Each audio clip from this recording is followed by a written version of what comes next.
Сайн мэцгэн хүмүүс үзэгчтэй та бүхэндээ пүрэв гарагт NBA Talk маань та бүхэнд хүрэхэд бэлэн болсон байна. Тэгээ NBA Talk маань плей-офф гэснээс хойш даваа пүрэв гарагт та бүхэнд хүрч байгаа. Тэгээ одоо 29 дугаар та бүхэнд хүрч байна, тийм ээ. За тэгээ мэдээж хэрэг та бүхний бас танил 5 гарааны 5. Амтай. За тэгээд NBA Talk ерөнхий үйлчлэгч мэдээж хэрэг электрон барааны нэгтлгүүр PC Mall та бүхэн PC Mall-оос бүх төрлийн электрон бараануудыг зам бүх төрлийн гар утаснуудыг урьдчилгаагүй лизинг авах боломжтой. Тэгээ электрон бараа зөвхөн PC Mall-оос та бүхэн худалдаж аваа зам мөн дээрээс нь илүү тийм бол Pepsi брэнд NBA Talk таамтай амжилж байгаа хэрэгтэй. Таатай байна. За тэгээ мэдээж хэрэг өдөр болгон тоглолтууд явагдаж байгаа. Тэгээд даваа гарагаас хойш бүгд болсон тоглолтуудыг илүү шүрүүцээд таймс хэлэх гоо. За хамгийн ихний тоймыг мэдээж хэрэг Lakers, Minnesota хоёр тоглолт тийм ээ. Эхний тоглолтыг бол Minnesota өөрсдөө хамгийн хэрэгтэй маш хэрэгтэй ажлыг авцсан байсан. Зурлаа ихлүүлсэн тийм. Ихлүүлсэн тийм шүү. Сурлыг бол ер нь сурлын урт болох нь тэрнээс тодорхой болсон байх гэж бодож байна. За тэгээд заавал ажих хэрэгтэй тоглолт юм биш. Lakers-ийн. Тийм. Хожигдсон бол ер нь эйгүү болно тийм. маш хүнд байдалд орно. Тийм маш хүнд байдалд орсон. За тэгээд энэ бол тоглолтын эхнээс ихтэй мэдээж Lakers баг бол үнэхээр яг гэртээ байгаа юм шиг тоглосон гэж хэлж болно тийм ээ. Бүх зүйлээр давуу эссээр дууссан. Би зөвхөн энэ тоглолтыг үзээд тэгээд Лукагийн солилцоод яагаад зөвшөөрсөн юм бол ахаалаа. энэ тэгээд багийн эзэдүүд ч юм уу тийм. Нэг хайрсан чи өөрөө явах хэрэгтэй байл гэж яагаад хэлээгүй юм бол чи наад хүнээс бусдын оролдоо очих тийм үү тийм. Энэ хүн чи юу ярина вэ? Чи юу солиороо таниач. Ажилтаа өөрөө хамаарна тийм. Энэ нэг л гоё хайлт юм ус багтай баг. Эдэрсэн уу тий. Мэдээж авираад штэ контакт үүсчихэд цаашаа өргөжлөл яваад. Гэтэ энийг нэг хийгээгүй дээ. Тийм. Энэ бол таараа тоос тий. Тийм, ер нь өчигдөлтөд хамгаалтын бид нар Lakers-ийн хамгаалтыг энэ хамгийн дүнд ярих хэрэгтэй баг. Яг бол Lakers-ийн хамгаалт үнэхээр супер ажилласан. Бүтэн тоглолтын турш ажилласан гэж болно. Эхний тоглолтод хожигсныхаа дараа хамгаалтын төлөвөн дээр баг зэрэг өөрчлөлт орсон байгаа надад. Яг өмнөх тоглолтын адил нэг зүйл адил байсан. Эдвардсаас бусд нь 3 шийдвэр шийдгээ гэдэг байдалтай. Баг зэрэг зай өгж байлаа. Гэтэ Эдвардс дээр ирж байгаа хамгаалтаар нэг хажуугаас нь тусалсан биш. Илүү switch шууд солисон хамгаалт хийсэн. Тэгээ Randall тэр утгаараа Randall Эдвардс хоёр бол хувийн ур чадвар хамгийн өндөр хоёр тоглогч нь оноогоо авсан. Бусад тоглогчдын сайн заалж чадсан дээр нөлөөлж ирсэн да. Лука ч их нэрвцэндээ тоглолтон дээр тийм. Лука гэлтгүй ер нь JJ Redick хүртэл маш нэрвцэндээ тоглолтон дээр тийм. Багийг дахиад загнаж байгаа гэж хэлсэн тийм. Тэний тайм аут аваад шууд ойлж авч ирсэн тийм. Тэр чи яг нэг онооны төлөвлөлт 10 руу буцаа унах гад маш хурдан тайм аут аваад урсан. Тэрний дараа зур нэг хэвлэлийн уралт дээр өлөөдөө LeBron хэлсэн байсан. JJ бид нар сайн мэднэ. Тэгээд юу хэлэх гээд байгаа, яах гэдэг гэдгийг сэтгэл хөдлөлөө яаж хэлэх гэж байгаа нэрсээ бид нар чухал шээ. юу хэлэх гээд байгаа. Юу хэлэх гээд байгаа чухал. Тэр ямар санаа хэлж, ямар зүйлсийг бид тамирчтай ойлгох гэдэг гэдэг дээр бид нар фокуслж байгаа. Тэнгүүд яг нэг ер нь бол JJ Redick тийм үйл гарангууд хэвлэл мэдээлэл ч юм уу захим орчин дайрж магадгүй гэдэг байдлаас урьдчилан сэргийлээд тухайлын зүйлс хийсэн байлээ.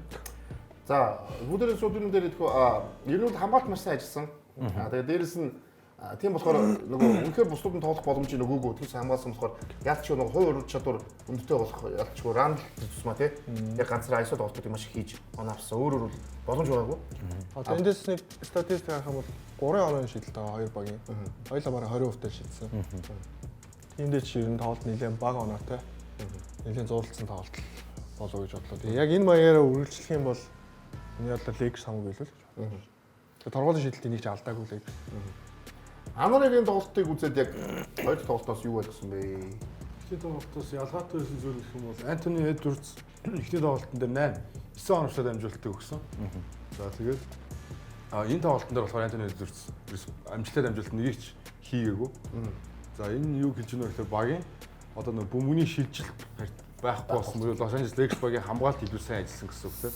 Тэгээд ямар нэгэн байдлаар Антони Эдвардс, Julius Randle-аас гадна дахиад нэг юм уу хоёр тоглогч тоглолт нь орцсон тоглолтоо байхгүй бол ерөнхийдөө Lakers эсрэг хожиход айгүй хэцүү байна гэдэг нь тоглолтоос харагдсан. Тэр яг талбай дээр хийх тоглолт Minnesota-гийн ямар авах бол ямар давуу талыг авчих бол юун дээр анхаарах хэрэгтэй юм болоо Minnesota. За ямар ч байсан түрүүний хэлсэнчлэн өмнөх тоглолтын дээр одоо McDaniels бол Nasrid-ийн сайн тоглолт ячаар ялсан шүү дээ. Тэгээд дээрэс нь бас бид нар өмнөх дугаартаа ч гэсэн хэлсэн. Minnesota өдөр болгоо ингэ шийдэхгүй, энэ тоглогч нь өдөр болгоо юм өндөр хөвтө шийдэхгүй гэдэг хэлжсэн. Тэгэхээр Дивинчийн цог бас энэ тоглолтын дээр бас одоо шүүмжлүүр байгаа зүйл нь 10 хэдэн минут тоглоод багтаа ерөөсөө тэр өөр өгөөжтэй юугаа гаргаж чадахгүй байгаа тийм. Тэгэхээр Миннесотагийн талбайд бол мэдээж шал өөр байх бах. Антони Эдвардс гэсэндээ өөрийнхөө тоглолтыг одоо юу гэдэг ярилцлах ч юм уу энэ зүйлүүдээс нь харахаар өөрийнхөө бурууг аягүй сайн хүлээж чаддаг. А тэрийг дараагийн тоглолтын дээр аль болох зас залруулахыг аягүй хичээдэг ийм тоглогч гэдэг нь ер нь бол өөр цувралууд ч тэр өөр одоо өөрийнх нь гарч ирсэн өгүүлбэрүүд чинь харагддаг боллоо. Миннесотад очих цуврал бол нэлээд бас хүндхэн байх болов. А гэхдээ Лука бол энэ цувралын турш яг энэ хийж байгаа зүйлсээ хийгээл ах юм байна. Гэдэг нь ойлгомжтой. Тулаагийн Яг уу түрүүн баясаах хэлсэн нөгөө ихний тоглолтноос ялгаатай Энтворц дээр эрт давхар хамгаалт очиодсан тэр алдаагаасаа давхар хамгаалтыг тэгж очиулахгүйгээр хамгаалсан. Бусад тоглогчдод нөгөө сул шидэх боломжийг нь хязгаарлаж өгсөн учраас давуу талаа олсон. А нөгөө талаар бас Миннесотагийн хамгаалт бас яг муу байсан нэг үл муу байгаагүй. Бас ер нь бол хамгаалтанд давгүй болж исэн. Лексийн довтлогоон дээр бас нэг өөрчлөлт авчирсан юм нь юу гэхээр өнгө тоглолтын дээр Лука нөгөө өндрүүд нь олзолж аваад тоглолоо нэг эсрэг тоглоодсон бол энэ тоглолтын дээр өндөр тоглогчдын Ривс бас олзолж авч тоглосон. Назриди өдөөс, Габери өдөөс тэр тоглолтууд нь эсрэг багийн хамгаалтыг задлах бас гол түлхүүр нь болсон. Тэгэхээр яг давуу талаа Лекс маш сайн ашиглаж чадсан. Гэхдээ яг ингээд заавал хожих ёстой тоглолтын дээр Лекс хожсон тоглолт. Тэгээд дөрөв үе хадгалахад бас амаргүй гэдэг нь дөрөвдүгээр тоглолтоос нь анзаарагдсан. Тэгэхээр тоглолтын эхлэлийг Лекс зайлшгүй сайн тавих шаардлагатай юм байна гэдэг мессежийг хоёр тоглолтын зүгээр байдлаас авлаа. Тэгэхээр Миннесотад болох тоглолтын дээр Лекс тоглолтын эхний үеийг сайн тавь. Яг хоёр дахь тоглолт шиг сайн тавих шаардлагатай. Тэрнээс яг ойролцоо 1-2 онооны зөрүүтэй дөрөвдүгээр рүү ороод ирэхэд яг нэг хэсэг дээр Лука амардаг хэсэг дээр ч юм уу Леброн Ривс хоёрын амардаг хэсэг дээр жоохон дамгаа байдлаа алдчих гээд байгаа юм тал ажиглагдчих жаа. Тэгэхээр аль болох нэг 12 онооны дээр явж байгаа дөрөвдүгээр оролт юм Лука амархад ч асуудалгүй. А тэнцүү сүүлийн 2 минутаар ороод ирвэл Лекс бол давуу тал байгаа шүү дээ тийм. Төгсөгч боломжтой хэд хэдэн тоглож байгаа. Ривс ч гэсэн ер нь бол бас клач шүү дээ тийм. ер нь бол ядралтыг одоо авах нь ч гэдэм үү тэрийг ярих юм бол сүүлрүүгээ унссан гэдэг ярьсан шүү дээ. Уусаас хүмүүс ярьжсэн сүүлрүүгээ унжин шүү 4 өдөр гэдэг. 23 онооны зүүрч сүүлрүүгээ 8 руу орсон бахаа. 8 оноо орсон тийм. 8 оноо орсон баг. Тэрийг бас дээрэс нь баясаа нийт эхний тоглолтын дээр 53% та шийдсэн багаар шүү дээ. Одоо нийт тоглохоо хийсэн байсан баг 20% та шийдсэн байна шүү дээ. Тэгэхээр яалтчгүй хамгаалт хоёр багийн ер нь хамгаалт найлал тал дээр нь маш сайн ажилласан гэж харж байгаа тийм ээ. Тэглэх баха.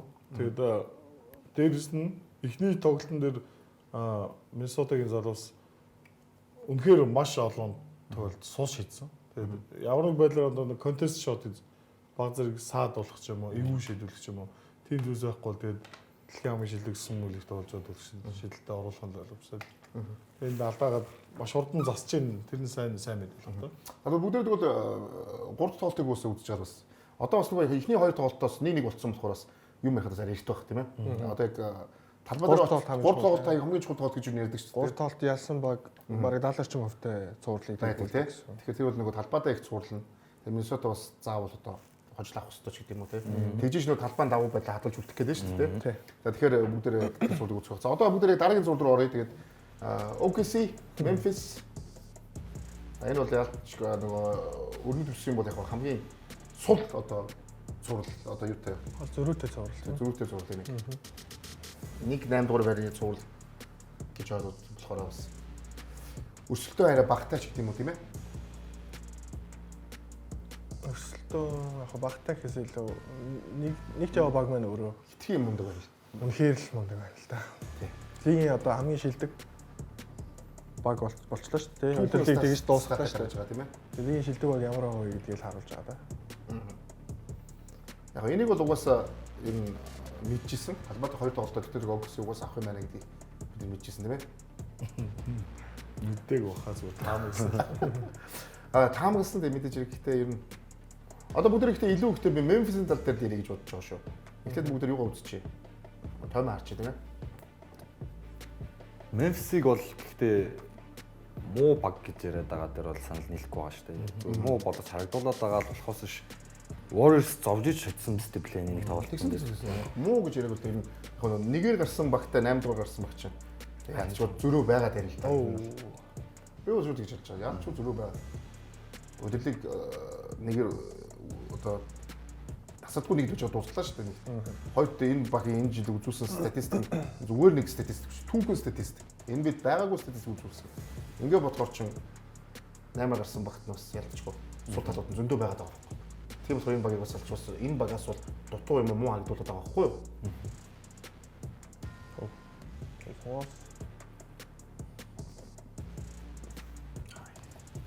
Яг зөв Memphis-ийн удирдлага зүгээр тасалжуулагчаас болоод энэ удирдлага дээр чигээр энэ өдөр дэвлэрсэн гэж л бодоод байгаа. Яг ийм удирдчингаа тоглоог хуучнаас гэсэн хүмүүс буцаад тоглож байна. Яаж чинь сайн идэх бол биш л те. Би бол тэгж л харж байгаа. Тийм. Хэдүүлээч хойд нь онцлог. Тэр шинэ үлэлд бол Memphis-ийг бид нэр бүтэн багаар ингэж ажиллаж байна гэдээ магтчихсан зөндөө байна шүү дээ. Тэгэхэд одоо тэгээд зөвхөн тэгээд тэр саксон өмгөө тэр системийг үргэлжлүүлээд за үнэхээр ингээд нэг эсрэг тоглох шаардлагатай мөчт нь үнэхээр уур чадвартай тоглогч байгаа юм бол байгаа байхгүй юу. Тэгэхэд одоо зөвхөн тэр уур чадвартай тоглогчтой бүтэн тоглолтын турш бүх анхаарлын төвлөрөөд нэг хэд уур чадвартай сайн тоглогч бүтэн тоглолтын турш бөмбөг удаан өөр дөр удаагаад хаар бусад тоглогч нь хүрдэг нэг хамгийн том аюулчил тэр байгаа шүү дээ. Багаараа тоглоод. Тэр чинь багийн спортч үү. Тийм учраас ингээд одоо Memphis нүүдлүүл болчлоо гэж харж байна. Юу яасан угаасаа нэг санал нийлж байна. Ягаад гэвэл дасгалжуулагчтайгаа авахтаа удирдлагын дундуур Memphis бүр 2 дугаар байрлууч орж иж байсан. Ер нь бол 3 дугаар байранд бол ер нь маш их удаан байсан баг штэ Memphis.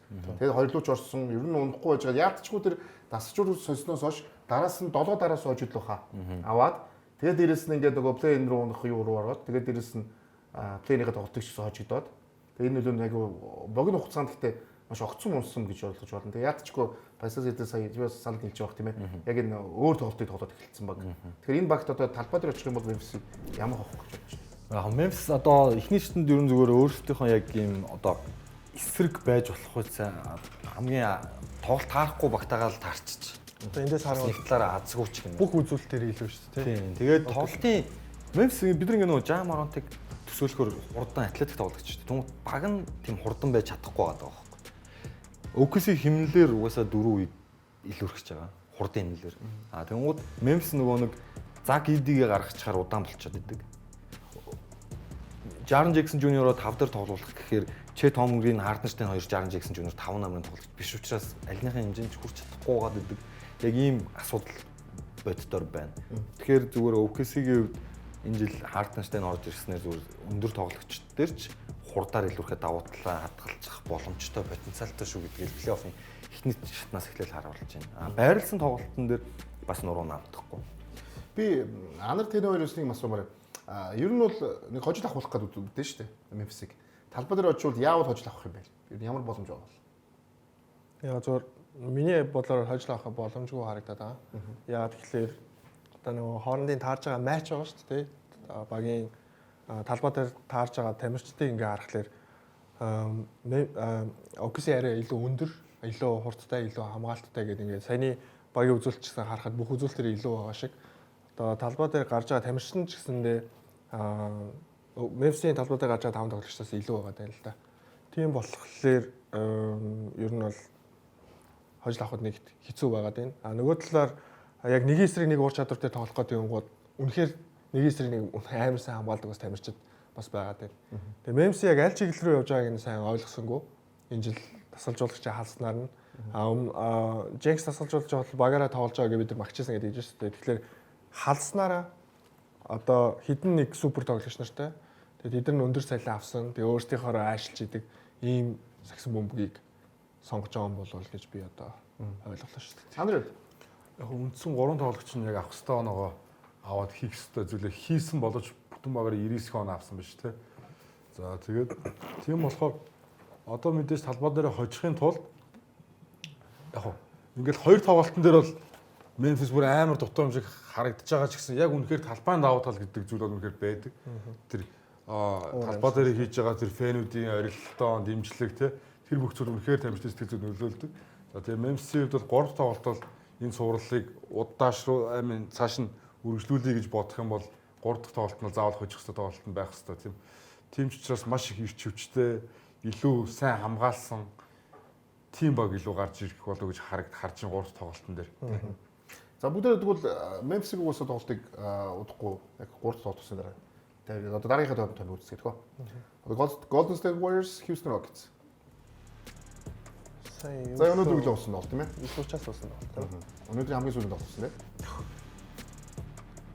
За ямар ч гэсэн гэрийнхээ даалгаврыг бол Warriors бол маш сайн хийгээд орсон. Эхнийг Талбай дээрээс ажил. талбай дээрээс нь тоожл авсан. За өнөөдрийн тоглолт бол гэхдээ маш тийм их контакттай юутай тийм ээ. Тэгээ ер нь тийм болох аа. Ер нь суулж тийчгээл ер нь тийм болно гэдэг юм бид бараг ярьж ирсэн гэж байна. Гэхдээ өнөөдөр гэхдээ бүр ширүүдэд эхлэх шиг боллоо юм тийм. Нөө хэлжээстэй Jalen Green энэ газар талд. Энэ бол гэхдээ тамирчны саантай үйлдэл байгаагүй. Тий. Гэхдээ хамгийн ийм онолт аюу аюултай шүү дээ. Тийм аюултай. Ахар сүүл үү. Яг нь тийм. Гайгүй юм шиг байна лээ. Одоогийн байдлаар мэдээлэл бас яах вэ тий. Эхний мэдээлэл авч байгаа шүү дээ. Тэгээ маш л MRI үзүүлнэ гэж хэлсэн. Нөгөө нь Батлер юм даа л гэж бодлоо. За Jalen Green тэгэл 38 оноо авлаа. Да тэгэл тэр хариулттай. Тий. Ерөөсөө тэр. Тэгээд нэг тоглолтод 5 оноо авал нэг тоглолтод 38 оноо авах юм тий. Зүрх Суурл эхлэхэд хэлжээстэй. Ер нь тогтвортой нэг 20-оос дээш нөө 4 тоглолт авчихаа тэгвэл 4 хожих 4-3-аар хожих боломж байна гэд хэлжсэн шүү дээ. Нэг 5 аваад 38 аваад хаж байгаа хэцүү баг тий. За харин Батлер гимтснээс болоод дээрээс нь Божимский ч бас өнөөдөр нөгөө би нөгөө юу байсан гээд одоо нөгөө доктор гүөх юм бол одоо юугаар тий. Өвчтөөснээс Одоо нөгөө хал цөөхөн минут тоглосон шүү дээ. халуунтай юу гэлээ нөгөө тэрнээс болоод Божимский өнөөдөр бас Таарах нь тоглосон. таарах угаасаа ер нь бараг тоглолт байгаа. Кузмагийн давцтай л шүү дээ. Бүх юм тэгвэл шүү дээ. Тий. Тэгээ 14 хүн тоглосон. Тэгээ тэр угаасаа би нь болохгүйсэн шүү. Тэр Эндээс нөгөө тохиолдоод авсан тий. Оо тий. Эндээс Энээс болж юу авсан? Флагд авсан. Бараг хоёрын өгөх луг ярьжсэн чинь нэгийг өгч юм лээ. а яг давталт үзэхээр нэг их хөр юм лээ. Сайн шууд өгөх биш. тийм амар хүчтэй Тийм, байхгүй. За харин тэгээд энэ нөгөө тоглохгүй байсан Куменга гаргаж ирсэн өнөөдөр тийм ээ. Энд техник алдаа. Тийм Батлер байхгүй болсон учраас Куменга гараад Куменга Куменга өнөөдөр бас ямар ч бас нэг 20 минут тоглолцсон шүү. Хүчээр Хэрэгтэй хүчээр барьсан. Гэхдээ хэрэгтэй болсон болов уу гэж бодож. За энд бас юм болсон. Ийсэн алчуура шидсэн. Юм 50 явж исэн чинь. За ингээ алчуур шидсэн бол бас техник авсан тийм. Тэгс одоо энд Энэ бол хүний өглөө алчуур шидсэн. за энэ бол гэхдээ энэ юу би бодсон юм дараа нь God of War-ын талбайд очиод энэс ч хүнд болох болов уу? тэгин. Тий, энэ тоглолт бол ер нь нэлээ олон техникийн алдаатай, нэлээ хөөгдсөн нэг тийм тоглолт болох болов. Хэсний нөгөө залуу тоглогч одоо Тийм. эсрөгийн талбад хэцүүлдэг дээр Warriors-ын талбад. Warriors талбай бол чангас тий. Алаан болно Тэр гэдэг. нөгөө гарааны плей-офф гарааны бүрэлдэхүүнд гарсан тоонууд явжсэн шүү дээ. Нөгөө нэг Стеф Грин тэр чинь бүгд 140, Жими ч гэсэн 120 гэдэг. Тэгсэн чинь эдний хамгийн туршлагатай Монголын дийлэн бүксээр нэг 20 гэсэн. Нөгөө хэдүүл нь бүгд анх удаага. Адамс ус байх юм тий. Яг нэг гарааны тавтуудын харьцуултан дээр. За өнөөдөр бол Хьюстон-гоос заавал очих гэсэн тоглолт нь. Талбай дээр тийм ээ. Тэгж нөгөө цуур дурт болно. Цуур гоё болно. Тэгэхээр ялч тэр заавал очих гэсэн тоглолт авсан. За тэгэхээр одоо бүгд ярилцээ тэгэхээр яг нөгөө одоо Warriors-ын талбай дээр очих юм бол юу өөрчлөх юм бол Стив Кери юм яаж өөрчлөх юм. Бас энэ амралт нөгөө Warriors-д бол маш их ядарч байгаа шүү дээ. Яг үнэндээ. Насны хиттэй байлаа тоглогчдын тэгээ Green хиттэй байлаа, Jimmy хиттэй байлаа. Curry хиттэй байлаа. Тэгэхээр яалтчгүй одоо бас 3 хоногийн амралт нь бас дажгүй амралт болчих واخ бодож байгаа. Тийм. За дээрэс нь талбай дээр их тоглолт. Талбай дээр их тоглолттой бол тэгээд өөр үдэг Warriors. Эхний хоёр тоглолт бол дундаа нэг өдрийн л зайтай. Буюу нөхөн сэргэх буюу эхний тоглолтоос хоёр тоглолт руу орж ирэхдээ хэрхэн тэр биеийг сэргээх үү те. Яг 100% ядралт гэж хэлж болохгүй мэдээж маш өндөр ачаалттай 30-аас дээш тоглосон тоглогч нар бол мэдээж тодорхой хэмжээний ядралтай булчингийн чангарал зангиралч байд юм уу ийм зүйлүүд байна. Эндээс Golden State Warriors арай нас нь өндөр болохоор эндээсээ нөхөж сэргэхэд арай илүү цаг хугацаа орно гэсэн. Тэр ч утгаараа Golden State Warriors яалтчгүй айлаас нэг талбай дээр нэг тоглолт хулгайлцсан учраас магадгүй тоглолтын эхнээс хоёр тоглолт нэр Houston Rockets тоглолтын санаачлалыг аваад ингээ онооны лид нь болоо явчихаар тэгээ Jimmy дээр гинт болчихгоо ерөнхийдөө баг нөөх магээд хоолцоо татчихж байгаа. Эдний үед хамгийн чухал нь одоо талбай дээр бол хоёр тоглолтыг авах тий. За энэ хоёр тоглолтын хооронд эсрэгээр нэг 2 өдөр өнжөөд 3 дахь өдөр нь тоглоно. Тэгэхээр харьцангуй нөхөн сэргийх Стефен Curry эднэрт яг хэрэгтэй 2 хоногийн амралт байх болно. За тэгээд За Хьюстонгийн хувьд бол маш том даалгавартай Golden Globe явж байгаа. Энэ бол одоо айлын их хоёр тоглолтын нэгийг нь ядаж хулгайлах хэрэгтэй тийм. Энэ илүү хэцүү байх болно. Яг гэвэл мэдээж Хьюстонээс залуухан бүрэлдэхүүнтэй туршлагагүй энэ зүйлүүд нь нөлөөлнө. Мэдээж тэр том одоо баг хамгийн их үзэгчтэй хамгийн чанга фантай ордон гэх юм бол Golden State-ийн яринаг хэлэх бах тийм. Chelsea тийм. Тэний бас нэлээд гэж. Юу нэг санал нэг байна. Тэгээд Golden State Warriors талбайд бол хоёр тоглолтыг ер нь авахгүй бол яг энэ залуучуудын амар атлетик энэ чанарч ер нь үргэлдэхээр ч юм уу тийм ер нь ингэж харагдаад байна. Дээрээс нь Удоко ч гэсэндээ яг юугаар илүү вэ гэдгээ багийнханд аягүй сайн хэлж байна. Дандаа physical, дандаа aggressive, дандаа ийм тоглол гээд тэрийг нь гаргах хангалттай удирдах ч юм уу, эхлүүлэх ч юм уу, одоо trash talk хийх ч юм уу, яг ийм тоглогч нар нь бас Houston-с бүрэлдсэн байгаа харагдаж байна. Тоглогч нар ч гэсэндээ бас бэлэн байгаа юм шиг харагдаж байна. Тэгэхээр талбай дээр болох хоёр тоглолт бол маш гоё тоглолт болов гэж бодож байна. Дээрээс нь Jimmy Butler-ыг яг энэ 3 хоногийн хугацаанд бол би ороод ирэх болов гэж бодож байна. Угаасаа яг тулаасаа асуучихсан. Jimmy Butler-ийн гэмтэл маш сурлыг шүрэн шийдэж шийдэж шүү дээ. Жимми гэмтэл нь ноцтой ч юм уу эсвэл яг зөөртөө өөрийнхөө тэр ихний тоглолтод гаргасан 100% тоглолтод баяр талд гаргаж чадахгүй болол ирэх юм бол Warriors дүүсчихсэн ганц давуу тал нь арилж шүү дээ. Jimmy Butler тэгэхээр авангууд яг Warriors яг ямар баг вэ? Өмнө ямар баг байсан бэ гэдг нь харагдчихлаа. Тэгэхээр ер нь Jimmy-гээс зуршлах нь 100% шилдэг.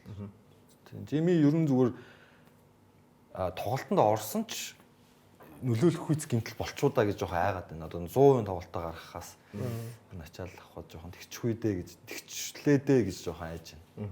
Баясаа явд. Гэхдээ нэг хайхтар яриад хэцүү л сая манай гурав бүгдийг ярьчихлаа. Jimmy Butler-ийн гэмтэл бол энэ суралт шууд нөлөөлнө гэдэгт бол огт ирэлцээл. Jimmy Butler-гүйгээр бол Warriors очихгүй. За бүгдээрээ тэгвэл Discord дээр бүгдээрээ уулзцгаая. Энэ бид тогт хамт тоглосон.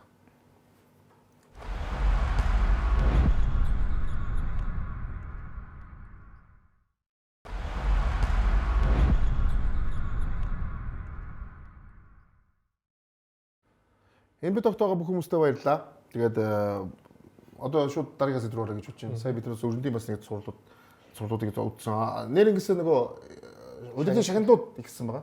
Тэгээд хамгийн ихний шагнал өнөөдрөөс зардагдах шиг боллоо тийм ээ. За ямар ч 6 шилдэг 6 дахь тоглогчийн шагнал Альбесо зарлагдлаа. Тэгээд ер нь хамгийн өндөр төлөв нь явж ирсэн да ер нь тий. Энэ хамгийн өндөр одоо хамгийн одоо өрсөлдөөнгүй шахуу гэж хэлэхээр тий. Тэгтээ өрсөлдөөнгүй бас болоогүй мөлий. Энэ бол санал хураалт дээр хамгийн ихний тойргийн санал хураалтаар нэг тойргээр илүү аваад тэгээ Malik Beasley-гээс илүү авснараа ийхүү. Richard Man шилдэг 6 дахь тоглож хэлээ хүртлээ. За энэтэй бол Beasley бол санал нийлээгүй. Ер нь бол баг би авах байсан л гэж.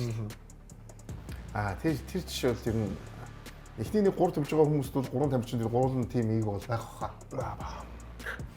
Хараач дээ, биш дээ. Юу яриад байгаа юм бэ? За одоо босс ямс ихний шагналыг авлаа тий. Тэглээ. Дээрс нь энэ шагнал нэгтэй тоглогчдоос маш их тийм нөгөө плей-офф бас тоглолтуудад нь маш том юу үзүүлнэ л дээ. Урам зориг тий, урам зориг одоо юу гэдэг чинь тий. Бас нэг том шагналын эзэн боллоо шүү дээ. Тэгээ Bridge-тэй хувьд гэвэл нуруу намтай, цагаан арьстай. Ийм тоглогч гэхэд бас өөрийнхөө тоглолтын хийсэндээ ур чадвар хийсэндээ нэлээд ахиулсан. Үйлдэл 14.2 онд дундчилж байгаа.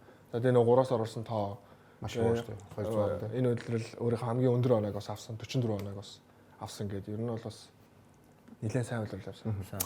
Бүгдээ үргэлжлүүлэн шууд Бостонгийн сурлаас эхэлж байгаа тохоо. За Бостон Орландогийн сурлаа 2 дахь тоглолтоос юу тохоо. За тийм шагналаа Шууд авчи тий. холбоо дээр гардаж авсан. Jay Stadium-ийн тоглолтод бэртлийн улмаас оролцоог бай. Дахин тоглолтод авсан бууган гинтлэх улмаас оролцоогүй. Уул нь Орландод бас маш том юу үстэй тий. Боломжтой тий. Орландо гараандаа ямар нэг өөрчлөлтийг хийгээгүй. За өнгөрсөн тоглолтыг ихний тоглолтыг бодох юм бол Wendell Carter Jr, Corey Jost харьцсангуу сайн тоглосон. KCP хангалттай байсан. KCP яа хангалтгүй байна гэхээр өнгө шилжгүй байгаа болохоор Тийм. Холбогчоос хамааралтай тоглох. KCP довтлох хорон заалдахгүй байлтай. Энэ тоглолт нь Wagner Банкер 2 дахиад 45 удаа тоглохоор явуулдлага хийсэн. Багийнхаа талын гэсэн үг дахиад. Банкеро юу гэсэн чи Wendell Carter шүү дээ. Ямар гоё төгсгөлөөсөө. Картер хараа уг нь гайг байгаа. Хөрцгийн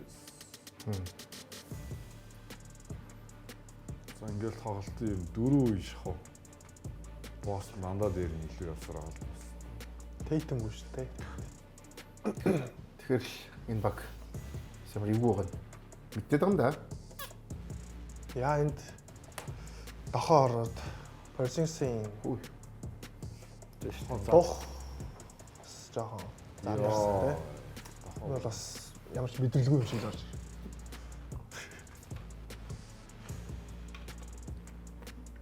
За тэгээд нэлээх цус алдсан. Тэгээд цаа талбай дээр орж ирээд тоглолтоо үргэлжлүүлээ. Энэ тарих марк бас ийм юм ахад тарих дөрөх магадлал маш өндөр үстэй юм тий. Тэгээд дөрөхөөр чи бас нэг хэдэн хоног тоглох болчихсон юм байна шүү дээ. Саяны одоо нөгөө нэг орж ирж байгаа үйлдэлтнээс Масула магтаал авсан байл. Эхний тоглолтын дээр нэг мозолч нөгөө хин тэтгэн газар онцгоос чи босооч гэдэг. Тренинг коуч нь очих гээд гисэн чинь байж гэж. Тэгээд болиулангуудаа босс гэдэг. Ер нь бол зөвөр Жо Масула сайко гэдэг нь батлагдсан. Тийм бас зүгээс хараад энэ бол зүгээр коуч биш байна гэдэг юм тий. Хүүе яаж байгаа болов гэсэн тэгэхгүй. Гол хамгийн одоо гол суперстаар шүү дээ. Өөрсдөө цусаа гоожлоо ороод ирсэн чинь надад таалагдсан гэдэг. Ер нь бас юу жоохон маниак жоохон тасч байгаа. Өнгөрсөн жилийн плей-оффын үеэр багийнхаа тоглогч нар нөгөө нэг халин байж тээ. Тэр яаж ангаа агнж байгаа бичлэг үзүүлсэн гэж байна. Тэр гэхдээ юу гэдэг тэр нөгөө Оркас тий. Хамгийн ухаантай Юуны алууч айлам. Алууч айлам тий. Монголчуудын анх хандлагыг өснө Дэлфи. хар цагаан автай. Тэрний чинь нэг ангийн тактик чинь бүр гайхамшиг. Тэгээд дандаа ингэ тоглолт юм биш үү ангаараа ингэ зүгээр алдгүй тоглож моголж ингэж Харин яг тэр хэсгийг нь нэг өсөндөө багтаа үзүүлсэн гэж байна. Одоо та нэг өсөндөө эсрэг багч бол ан. Тэгмчээс та тэргээрээ тоглол. Тэгээ гол нь тэргээ багаар ажилладаг. Тий, тэгээд тэрийгээ багаар ажиллаж. дандаа багаар ажиллаж. Тэгээд зүгээр алдахгүй. Айгу муу. Тэр яг өнөөдөр Magic-ийн ан. За тэгээд энэ онцлог статус бүгд харсан. За энэ бол угаасаа бид нар харсан байсан. Уул нь бол орлооны тоглогч нарыг хийх ёстой оног уул нь авах ёстой нөгөө дунд тоглогчд нь бол дагаад авчлаа. Яг Сэлгээ байхгүй тий. Сэлгээ соноосгүй. Уул нь бол орлооны төлөвсөн моостой тий. Нэг оронтой донд хожигдсон талбай дээр нь гэдэг бол надад тэгэл Орлондогийн чадамжийн хувьд бол хангалттай л сайн. Тэлбэртэй байхгүй байгаа гэдэг бас бодох хэрэгтэй юм. Харин тий. Гэтэ яг Орлондогийн талбай дээр болсон тоглолт байсан бол бас юу тий. Тэйтэн үндэсүүл эвгүй шүү дээ. Одоо тэгэхээр угаасаа талбай дээр очих чад тэгэхээр Орлондо дээр өөр юм ярих юм байвал манай хайраа юу яг хэвээр энэ яг заавал нөгөө заахгүй бүр гоё ярилцсан. Тэгэхээр Орлондо дахиад нөгөө нэг нүүдэл аваа шүү дээ. Хөзрийн нүүдэлтэй хин X factor болох уу гэдэг. Өмнөх тоглолтод бид нар ярьсан Cole Anthony магадгүй нэг тоглолтыг талбай дээр шийдэж магадгүй хэмжээний тоглогч. Тэгэхээр ямар үед хождог вэ гэхээр Cole Anthony бас Банкеро ч юм уу Wagner яаж яваар 25-аас дээш оноо авч ижил хожих боломжтой болчих гээд байгаа байхгүй. Тэгэхээр өөр яг одоо нэг ийм өөрчлөлт ч юм уу тэгвэл ч юм уу гэдэг хөзөр жоохон дутуу байгаа юм болоо л. Нэр гэсэн нөгөө хүзрэггүй багуудын нэг бах юм те. Цаашаа энэ нэг амар нүрээ үзүүлэхгүй гэж бодож байна. Тэгэхээр зүгээр шууд бүгд яг Орлондогийн яг тоглолтын дараа энийг ярил хийх зорилготой байна. Тэгэхээр одоо бол бид тоглолтын араас одоо бол бид нар дорнд үсгийн нөгөө зурлуудыг үзэж байгаа. Тэгэхээр одоо уул нь бол хамгийн сонирхолтой зурлаа үзье гэж бодож байна. Дорндын. Дээрээс нь нэгэн гоё мэдээтэйгэр уулын 2 дугаар тоглолт эхэлсэн. Лилэд тоглохоор болсон гэдэг мэдээ ирсэн тийм ээ. Тийм болохоор энийг үзцгээе бүгд. Indiana Pacers эхний тоглолтыг очсон байсан. Milwaukee Bucks-тай тоглолт. За тэгээд энэ бол яалтчгүй Bucks-д бол гоё мэдээ байсан. Дээрээс нь энэ сагсан хүмүүс өнөө үзэгч бүх хүмүүс энэ за ингээд суул арай тий өөр болох байх гэдэг рүү авирцсан баг.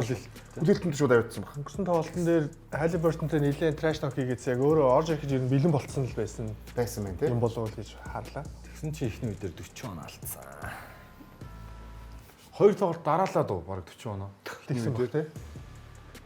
Яаж ч утсан. Эсвэл жоохон яарад ороод ирчихүүч гэж бодох юм. Яг бид нар гэхдээ одоо нөгөө яг Орж ирсэн тоглолтын хинлээ мэдэрчсэн дээр байсан юм шүү тий. Тэгэхгүй бол бас жоохон за ийм зүйлийг бол плей-офф дээр бид нар зөндөө харна. Энэ бол байн гарах зүйл нэг энэ бол. Яг плей-офф гэдэг үл явуус тий. Энэ хоёр ч одоо сүүлийн тэгээд 2 жил бас хоорондоо үзэж байгаа болохоор Аа. Өөр тагдаг зүйл хийж нүгөө. одоо тий. ингээл Лоптсыг хараад сул тал нь харин гүц ерөөс Будагтаад л байгаа ч хамгаалцдаггүй байна шүү дээ. Хажууд нь яг зүгээр ингээ хийсэн хий өсрөөл яваад байна. Йоо.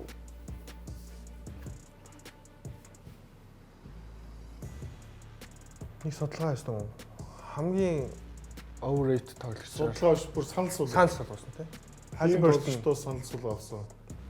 Halliburton өөрийнх нь багийн тоглогчтой санал өгөхгүй цаашмаар өлөглөж шилдэгдсэн жуулагч. Overrated ямаач. Тийм. Halliburton гэдэг overrated гэдгээр орсон. Нэгт орсон байлаа тийм. Тэгсэн чинь нөөхөн плей-оффыг эхний хоёр тоглолтод онцлог амжилттай тэргүүлж байна. Яагаад тийм. Хин тоглогч. Яг энэ өнгөрсөн жилийн амжилтан дээр энэ жилийн тоглолттой байна. Тэрнээс үүдэл overrated бол Trae Young 3. Брэди би тавтасан. За ингээд Орландод энэ нэг 8 парт шиг ч юм уу те тоглогч байхгүй байхгүй те. За угаасаа харьцангуйх лидерүүд бол оноо бол бага шүү дээ. 14 оноо бол одоо авдаг үндсэн оноогийн бодох юм бол бага. Тэгэхээр нэг бас өнжиж жогод ирсэн тий бас шүү ихний тоглолт гэхээр бид нар бас формд орж амжаагүй гэдэг ч юм. Тэгэхээр бид нар юуг нэг голцсон ярьцгийг юм бол энэ бол маш сайн мэдээ. Юунд би сайн мэдээ юм бол талбай дээр тоглолтын дээр бол багс дээр бол маш сайн мэдээ. Лидер тоглолт гэдэг тийм ээ. Тийм бол ямар ч би бол хувьдаа бол багсууд ямар ч гэсэн өөрийнхөө талбай дээр бол хожил зулгаах гэдэг тохиолдол шүү дээ. Одоо нэг бидний ярьсан нэг лидер чих юм цуур дөр болно гэдсэн шүү дээ. Тэр шиг бүгд ярьж эхлэх واخа. Одоо тэгэхээр бүгд яг юунаас явчих вэ? Энийг харж байгаа стат харж байгаа шүү яриа явчих. Хамаагүй зур чөлөөт ярилцсан шүү. Баксинг ер нь одоо яах ёстой юм бакс одоо 3 тоглолт дээр яавал хожих вэ? Эндээс шууд чөлөөт шүү ярилцсан явчих гоо. За. Ярээр маань хаа гоё. Заахгүйгээр гоё ярьчих. Гоё хэрэг агаад. Тулгаа гоё ярил л та. Бакс талбай дээр лидертэй. За. Тийм мэдээж тэгэл аюултай шүү дээ. Лидер Янс ч гэсэн өөрөө ер нь бол яаж очихоо мэдчихэж байгаа л гэж хэлсэн байлээ. Тэгэхээр төвлөрсөн Янс гарч ирэх ямар аюултай гэдэг үлээ. Бас нэг шар нүдэлцэн лидерд гарч ирэх ямар аюултай гэдэг үлээ. Энэ хоёр тоглогч л ямар ч гэсэн талбай дээр 2-2 болгоод тэнцүүлчих واخа. Ер нь бол бас шууд иж болж байна тийм би ер нь 2-2 болоод тэнцэхээр бол тэнцэж чинь гэж бодож байна. Тэгээд Тисрогийн талбай угаасаа аюултай байдаг. Тэгээд дээр нь сая сүүлийн тоглолтын дээр нэлээдгүй эхний тоглолтын төгсгөлөөс ахуулаад ингээд хуцлах шалтгаанууд гараад ирсэн. Тийм учраас би ерөнхийдөө талбай дээр бол 2-2 болоод буцчих болов гэсэн таамаг байна. Баясаа юу нэг ингэж болж байгаа юу? Талбай дээр энэ хоёр тоглолт хожих уу? Багс боломжтой. Боломжтой. Сурал тэгэхээр Индианаар очихдаа яг тэнцсэн очих гэж бодож байна. Яг л эхний тоглолт хоёр тоглолтын ялгааг харах юм бол салжуулагч ротейшнд өөрчлөлт хийсэн. Брук Лопес яг үндэ 16 минут тогсон шүү дээ. Тэгэхээр Сэлгэнээс Боб Портс олон минут тогсон сая статистик гарч байгаа. Сэлгэнээс босоод тоглогчтой Гари Трент гараанд гарсан 3 тоглогч нь Трент Лопес хоёр болохоор 20-с доош минут, босоод 3 тоглогч нь 30-аас дээш минут тогсон. Тэгээд Сэлгэнийхнийг илүү өргөдөлтэй ашиглах гэж минутыг нэмсэн. Тэгээд энэ үр дүн өгч шүү дээ. Энэ юу гэхээр ядчил Индиана Пейсерийн нэг хэмнэл хоцрохгүй байна. Хоцорч бүр ил тасарч хоцрохгүй. Тэр утгаараа боломж байгаа шүү гэдгийг тогтоод. Лидерд 13-аас 4-г шидэж байгаа үед хожих хэцүү л дээ. Тэр бол ойлгомж. Тийм учраас лидердийн зур шидэлтүүд хэрэг ороод ирэх юм бол яг энэ ротейшн минутын хугацаанд ингэж хийх юм бол хоёр тоглолтод асуудал болж байна. Сайн үс бид нар сайн харлаа да 1 минутт багт тэр 3 шилд ороогүй багт ерөөсө 3 оны зөртөл явж штэ 116 113 ч гэдэг юм те. Тэгэхээр энэ бол нөгөө интернет талбай дээр болж байгаа тоглолт шүү. Тэгэхээр яалт ч бас боломж харагдаж байгаа тийм ээ багс дээр. 8 оноор хожигдоод Milwaukee Bucks өөрөөсөө 6 торгуулаа алдсан. Эсрэг баг нь 100% торгуулаа шидсэн байна. Тэр торгуулын шийдэл мэдээж амар чухал. Bobby Portis орой болгон 28 30 он авах боломжгүй. Тэгэхээр юу гэдэг нь Prince ч гэдэг юм уу, Gary Trent Jr ч гэдэг юм уу, AJ Green ч гэдэг юм уу, Kuzma тий. Энэ тоглогч нар бүр ярихдаггүй ш нэр. Энэ тоглогч нар юу гэдэг нь Янасыг Буталбаруу дайсан үед угаасаа айл ямарт хумж тусалж байгаа. Энэ үед нь 3 оны шидэлтэй үргэлжлүүлээд өндөр өвтө шидэх хэрэгтэй. Зүгээр ингээд яг ингээ хоёр тишээ гүйсэн хурдан темптэй энэ тоглолтын дээр мэдээж Индиана Пейсерс нь илүү үдийг харагдаж байна. Тэрний юу харагдаж байна гэхээр Milwaukee Bucks 15 бөмбөг алдтал, Индиана Пейсерс 8 бөмбөг алдтал. Энэ өндөр темпнээс бөмбөг алдахгүй 10-аас доош хязгаарлаж Индиана энэ сагсан бөмбөгтэй илүү дассан илүү байгаа. Өдөртөө тоглолтын хэмнэлийг өдөртөө байна гэсэн. Тэгэхээр Milwaukee Bucks мэдээж хожихын тулд Индианагийн хэмнэлийг удаашруулж айл болох цөөхөн 3 оноос шийдвэрлээд өөрсдөө бутаалбаруу дайрсан тоглолтыг тэндээсээ мэдээ задлаад сул шидэлтэгчдэрийг ороод өндөр өвтэй гураас тоглох ч юм уу. Иймэрхүү байдлаар тоглож иж 3 4 тоглолтод хожих боломжтой гэж харж байна. Санал нийлж байна. Тэгээд Лилерд дээр яг оноо нь 14 байгаа ч гэсэндээ харагдж байгаа гоё стат нь болохоор 7 оновчтой дамжуулалт байгаа. Тэгэхээр ерөөхдөө багийнхныгаа бас тоглуулж чадж байгаа гэдэг нэг зүйл байна. Зөвөр яг хардж байгаа зүйл нь болохоор Лилерд хүчээр ирсэн болоо ямар нэгэн зовиргүйгээр ирсэн болоо эсвэл багс магадгүй энэ цувралд ялгах юм бол Янсыг хүртэл алах хэмжээнд байгаа учраас Лилердийг хүчээр оруулж ирээд тоглуулад байна уу? Лилерд ямар нэгэн зовиргүй тоглож байгаа юу гэдэгт бол бас асуултын тэмдэг тавьмаар байна. Яг хизээ ирэх нь мэдэхгүй байж та гинт хоёр дахь тоглолт төр хүрээд ирчлээ. Тэгээ ямар нэгэн зовиртой тоглоод байвал бас хэцүү юм шиг санагдаад байна. Яг л багсын ирээдүйдээс холбоотой зүйл цаагаараа бас яригдчихэж байгаа учраас бас тэрэнд нь бас нэг хардах юм бол миний зүгээс бол төрж лээ. Тэгэхээр тоглолтын тактикийн хувьд бол яг саяных шиг баймаар байна. Эхний тоглолтод бол бүр Янис ганцаархнаа өгөөд Янис одоо 4-5 довтлохоо дараалж явчаад хүндээ өгнө шүү дээ. Багийнхаа хүнд өгөнгүүд нь багийн хүн буцаагаад өгөөдсөн.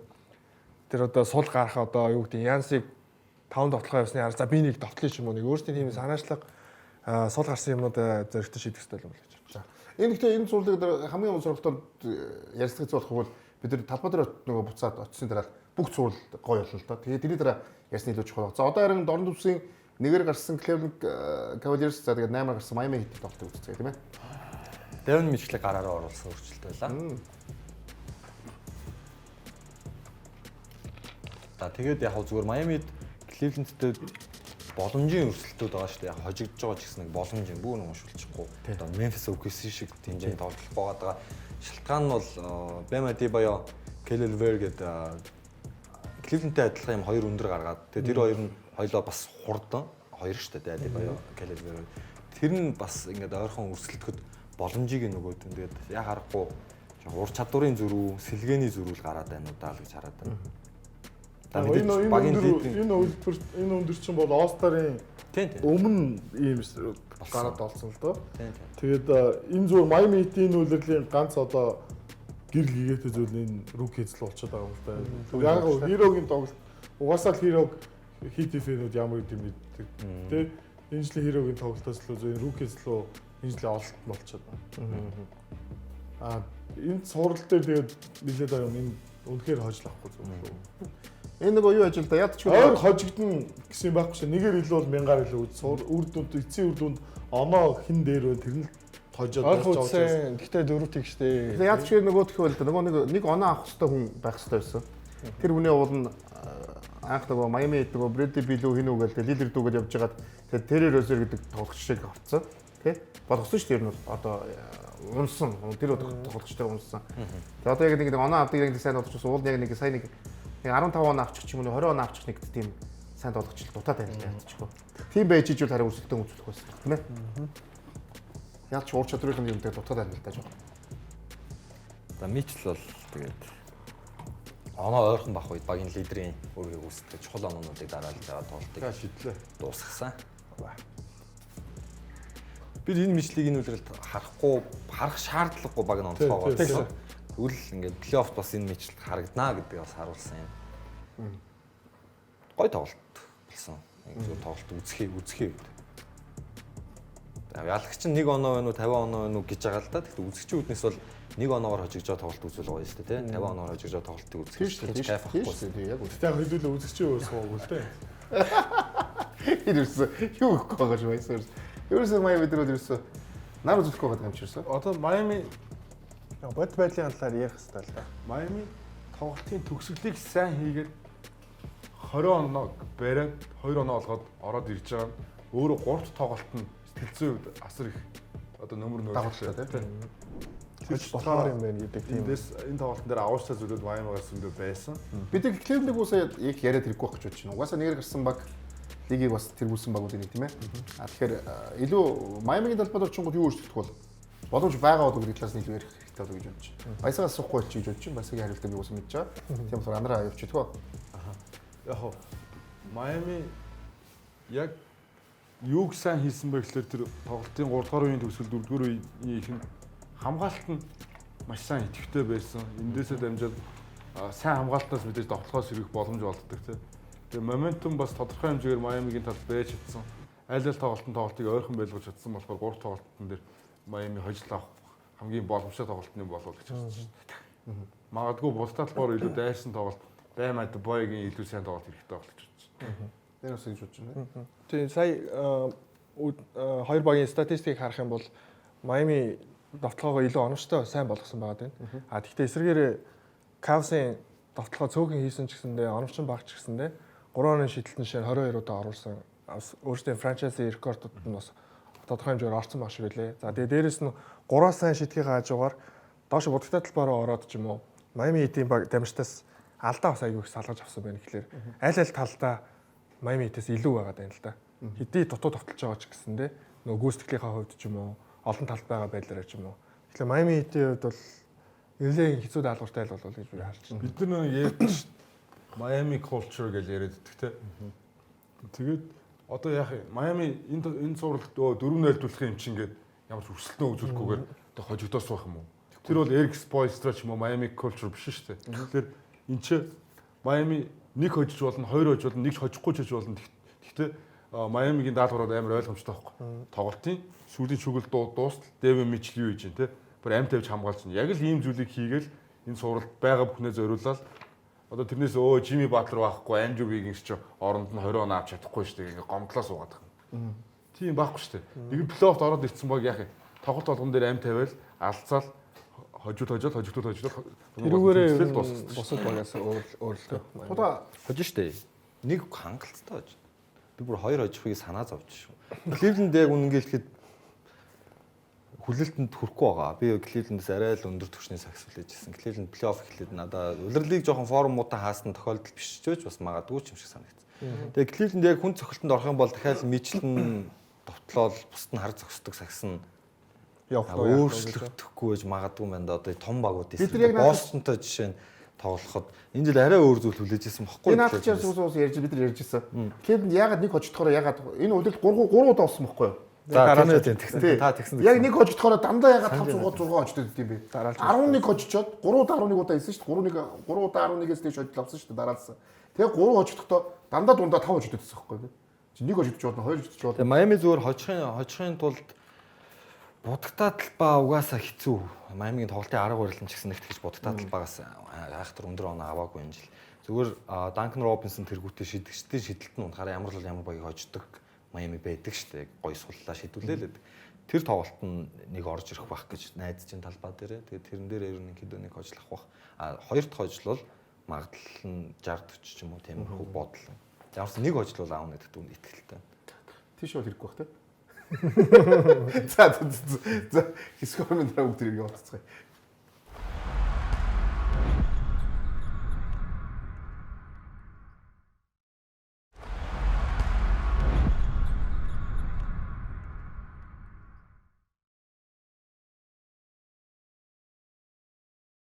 NBA тогтоогоо бүх хүмүүстээ баярлалаа.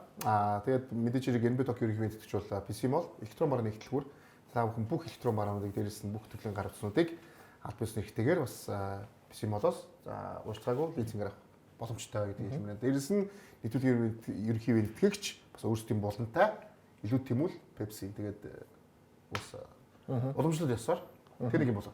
Тэгээ за бид хэдсэн удахгүй энэ сурлын талаар ярих баг. Тэгэхээр энэ суралт бас тоолж байгаа нэг залууг онцлог гэж бодож байна. Энэ бол хоёр ихэр тамирчдын нэг Asar Thompson-ы энэ одоогийнхаа булангаараа онцолж байна. За саяхан Amen Thompson-ыг онцолчлоо. Тэгсэн Amen Thompson-ыг онцолсон.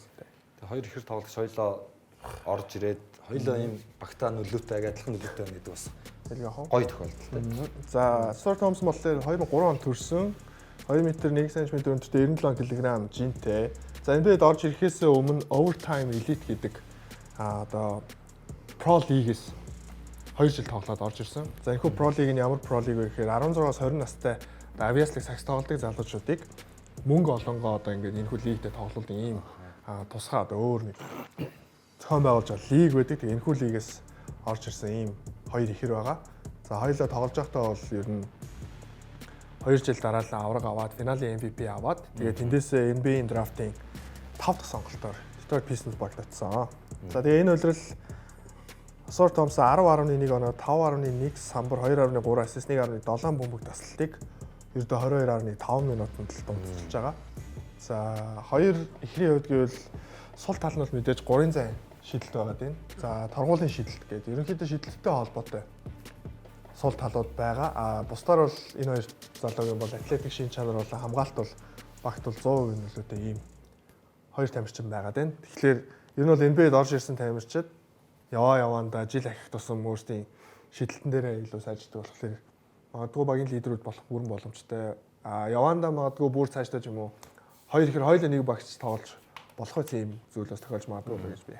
Тэгээ өнөөдөр ээж аав нь нөгөө нэг Амины тоглолтыг үзчихсэн. Тэгээ орой тоглолт дуусаад шууд Детройт руу нисэх даалгавартай байгаа. Тэгээ маргааш Детройт талбай дээр анхны тоглолт. Ингээд явах юм тий. Гоё яваа. Би аавч нь хараад амар нэг тийм ямар гоё аз жаргалтай болоо гэж атаархсан гэх юм уу. Гоё тий. Ээжлээ тий. Хоёр хүүхдээ одоо бүгд цаг зав хөрөнгө мөнгө. Заваа тулаас насны удаа болсон. Үгүй зарцуулж яасан баг. Үгүй шууд амжилтын баг бүр онцлоод ингээд яриад харуулад байгаа гэсэн. Тэгэхээр би 50 бодох хугацаа өчөж байгаа. Тийм нааш гоё юм байна. А дээрэс нь NBA бол нөгөө түрүү хэлсэн шагналууд мань тодорхой байна гэдэг. За тэгээд нэг шинэ шагнал сүүлийн жилд гарч ирсэн. Шидэг клаш тоглогч гэж тий. Тэгэхээр энэ жилийн шидэг клаш тоглогч шагналыг Нью-Йорк Никс багийн Джейлен Бронсон авсан байна. Гайхалтай. Тэгээ ер нь бол хамгийн сайн бага хожигдох хөтөлсөн те. Хамгийн найдвартай байсан. Цаг ойрхон, оноо ойрхон үед хамгийн найдвартай тоглогчлыг хийж болох юм те. Энэ чи бас Тэгээ нөгөө сүүлийн юу лээ 4 үеийн 5 минут, сүүлийн 5 минут тэгээд дөрөвдөр онооны зөрүү ойрхон байх хэрэгтэй шүү дээ. 5 дотор Тим үедэд авж байгаа оноонд орол NBA одоо тэр үедээ тэргүүлсэн гэсэн үг тийм ээ. Бүх үзүүлэлтээр нэг юм уу хоёр төлөө. Тэр үед авж байгаа оноо, field goal юу гэдэг тэр бүх үзүүлэлтээр Риадч Нью-Йорк Никс гэдэг багийн одоо амжилтын шууд холбоотой болгож болж байгаа тийм шүү дээ. Брансон баг бол тэгэл төгсгөл хийх хөнгө болчихж байгаа бол. нөгөө тэгвэр энэ багч нь ер нь айгүй олон багтай бас ойрхон үзээд идэв байна л гэсэн үг шүү дээ. бас нэг. Одоо би энэ танаас нэг одоо Брансон юмсан бас баяр үгүй те бас гоё шагнал авлаа. Одоо харин нэгэн цуврал шууд орё гэж бодож байна л да. Гэхдээ энэ цуврал магадгүй би танаас асуусан. Энэ цуврал бидний энэ юунд таамгийг жоохон өөрчлөхөөр зүйл болцсон байж магадгүй тийм ээ. Нью-Йорк Никсийг Нью-Йоркийн талбай дээр 2-0 гэж гарч ирнэ гэж би бол хүн болгон бодож байсан байх гэж бодож байна. Детройт арай Нью-Йоркоос тоглолт зулгаана гэж бодог байх. Ер нь. А тэгвэл энийг ямар ч гэсэн энэ залуу үедчлээ гэж харж байна. Тэгээ одоо яг Детройтийн тоглолтыг үзээд маш гоё тоглолт болсон шүү дээ. За Нью-Йорк Никс ихний тоглолтыг талбай дээр очичоод 2 тоглолтоо Madison Square Garden хийсэн. Мэдээж хэрэг бол фэвритнууд ямар ч асуудал Нью-Йорк байсан. Гэтэл юу болчих вэ гэдэг харъя тийм ээ. Эхний тоглолтын дээр хэдүүлээ ярьсан шүү дээ. Карл Антони Таунс баг энэ цуврал хамгийн шилдэг төвийн тоглогч юм шиг харагдах байхаа гэд. Эхний тоглолтын дээр л ч зөндөө баг 30 оноо авсан. Харин энэ тоглолтын дээр баг 10 оноо авсан баг шүү. За. Тэр бас нэг ялаглын эсвэл ялаглын нэг юм зүйл байж байгаа. Нөгөө талаар Детройтийн бас нэг бэлдсэн зүйл нь хамгаалалт тэр бас байсан болов уу гэж харлаа. Карл Антони Таунсыг хязгаарлах ёстой, заавал хязгаарлах ёстой гэдэг даалгавартай төвийн тоглогч нар гарч ирсэн болов гэж бодож. За ингээд бүтэн 3 үеийн турш Detroit Pistons баг илүү онооны тэргүүллийг Тэсмаа энэ тоглолт шаарсан. Тэгээ өмнөх тоглолтын дээр ч гэсэн ил тэргүүлэлтэд явж исэн. Тэгээ туршлага тутсан. 21 тэг гэдэг ран явсан тийм үү? Энэ тоглолтын дээр Денс Шүрдрийг онцлох хэрэгтэй баг тийм. Олон минут өгсөн. Урдаа Бизли, Кейд, Шүрдер гэдэг 3 тоглогчийг хангалттай тоглуулсан. Заавал нөгөө өндөр тоглох шаардлагагүй гэж шийдсэн. Шийдвэр жижиг тав зүв байлаа гэж бодож байна. Тэгээ дээр нөгөө өмнөх тоглолт дээр онцлоодсан Азия Стюартыг талбайд ашиглаагүй. Пол Ридийг ашигласан. тэр хүний ам нь итгэх ажиллаад байна. Би харин Пол Ридийг ашиглаж болно гэдэг яг хэлсэн тийм. Яг л тэгсэн. Тэгээд Пол Рид нь муугүй 11 минутанд 6 оноо мөн авцсан. Бид тэгээд яг одоо нэг тоглогчийг угаасаа онцлно. Энэ тоглогч угаасаа энэ жил MIP гэдэг шагналыг хамгийн гол одоо юу нь болсон кандидат болсон явж байгаа шүү дээ. Ер нь авчих бах тийм. Ер нь авчих бах. Тэгээд MIP гэдэг шагнал би маш дуртай байдаг. Яг бол MIP гэдэг шагналыг угаасаа ирээдүйн суперстар болох, олстар болох тоглогчид гоцоо авдаг. Түүхийг харах юм бол тийм тоглогч маш их байдаг. Тэгэхээр яг хүн гялцаж эхэлж байгааг юм одуудын шагналыг нөгдөг баг тийм. За тоглолтын төгсгөлд 94 болгосон. Сая бүр алдаатай ч болохоор болоход гэсэн шүү. Жош Харт гүйцэтгсэн. За энэ үед Денис Шрёдер энэ шийдэлтэй. 90-аар Энэ шууд энэ шүү. маш чухал үед чухал шийдэлтийг Тустай тоглогч тийм. хэрвээ энэ шийдэлтийг алдсан бол Шрёдерийн 100% буруу болох байсан. Яг л тэр ямар хөлбөр яваагүй Тэр нөгөө яг заслааных нь хойгоор гарсан моментн дээр шийдчихэж байгаа. Зүгээр би яг энэ тоглолтыг үзээд ингэж бодсон л доо. За Карл Антони Таунс нэгдүгээр ийм тоглохооны санаачлахгүй 11-нд тоглосон. Ийм тоглолт байж болохгүй. Хэн бол цуврал Нью-Йорк Никс хожигдох шаард гэж. Зүгээр энэ тоглолтыг үзээд надад нэг юм айгу нэг зүйлийг хэлмээр санагдсан. Энэ нь юу гэхээр бэккортод байгаа хоёр багийн аль алын тоглогчдоос хамгийн шилдэг тоглогч нь Джейлен Бранстон биш, Кейт Каннингем юм гэсэн бодол төрсөн.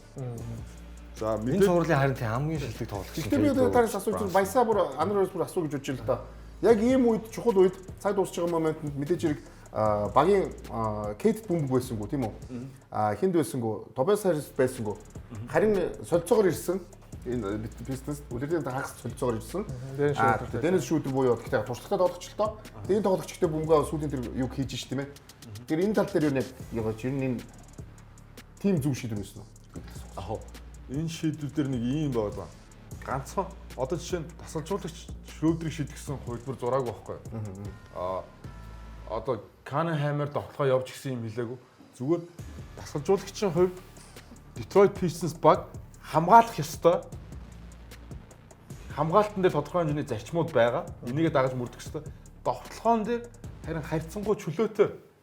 Тэгэхээр Detroit Pistons тоглогчдыг өөрсдийн чөлөөтэй тоглоулдаг тал ажилладаг. Энийг юугаар ажилладаг гэхээр гураа шидэг Team Hardaway Jr, Malik Beasley, одоо Fontecchio гэдэг юм. Эдгээр суларсан моментн дээр юу ч бодохгүй шидэж байгаа нь ажилладаг байхгүй. Тэг яг тэрнтэй адилхан Денис Шрёдер зүгээр заслааны 20 хойгоор гарсан моментн дээр шидэж байгаа. Тэр тоглохоон дээр харьцангуй тоглогчтой их чөлөөг олгодсон юм шиг л тийм. Сайн хуулиргүй тоглолт гэсэн үг шүү дээ. Тэгээд заслаан тавьж байгаа. Бас энэ чиний хувьд юу гэж бодох вэ? Зөв шийдвэр байсан гэж боддог. Яг одоо орцсон Орцсон юм чинь зөв болчихсон тийм. Яг зөв том толгоосон. Өөрт ихтэй биш үү? Энэ ийм тоглож байгаа нь сайн хэрэггүй юу? Сэлгээс Шрёдер сайн тоглолтыг аваад 20 он авсан. Сэлгээс 20 он авсан. Эсвэргээр зүгээр Pistons-ийн сая статистик үзүүлэлт харсан бол Pistons Mitchell Robinson, Karl Anthony Towns-ыг хамгаалтан дээр ажилуулъя гэдэг тактикт орсон. Таруулан шийдэлт хэр их шийдсэнээс дараач маш их дайрсан. 34 удаа. Эсвэргээр хамгаалтан дээр Towns-ыг яаж хязгаарлах арга big stuff тусалж олцлоо. Тэр нэг үгээр Тобиас Харрисыг үнсэн хамгаалагч болсон. Тэгээ Тобиас Харрис руу туршлагатай тоглож дээрс нь Towns-ыг тийм амар хүчлээд байдаг төвийн тоглогч биш учраас Харрис Towns-ыг аль болох 3 шугам хавцаа бөмбөг авахулаад. Тэгээд тэндээс нь шидэлтийн нүгэлгүй Харрис руу хурдан хөдөлгөөнтэй болохоор хоцроо юу хэцүү шийдүүлээд байна. Орлтыг нь араас нь туссан юм. Зүр тэгжэл Towns-ыг гэж зал. Тэгээд энэ үр дүнгөөгөө Никс нэрээ Madison Square Garden үнэхээр хожигдно гэж хэд төсөөлсөнгүй. За ингээд харин эсэргээр Pistons энэ гарч штэ 2008 оноос хойш 6100 хэдэн өдөр гэлээ. Би яг нэгсэн бидэд тэгэхээр үнэхээр энэ Detroit гэдэг багийг баг мартсан байсан юм тий. Плей-офф анхны хожлоо 2008 он гэж чинь Гого тийм чинь Chauncey Billups, Hamilton, Ben Wallace энэ төр зогсож байгаа юм биш. Тэд нар чинь баг болж ирсэн. Дөрөв оноо авцсан байгаа. Хамгийн сүүлдээ Мактай зураг хамгийн сайн тоглож. Ансаа тоцсон ажлын гэсэн чинь тэдний зураг байсан. Гэхдээ тэд нар байсан. Тэдний сүүлийн үе юу? Сүүлийн Дөрөв оноо аваад тэр чинь явсан шүү дээ. Хүсээ аврагын төлөө нэг үлдээл хожигддаг байсан үе нэстэй тий. Тэгвэл тэгээд тэрнээс хойш бид Detroit Pistons баг багтсан байсан байхгүй. Харин тийм. Дунд нь 2 удаа плей-оффд орохдоо эхний шатанд хожил байгаа ч чадахгүй дандаа шүрдүүлсэн.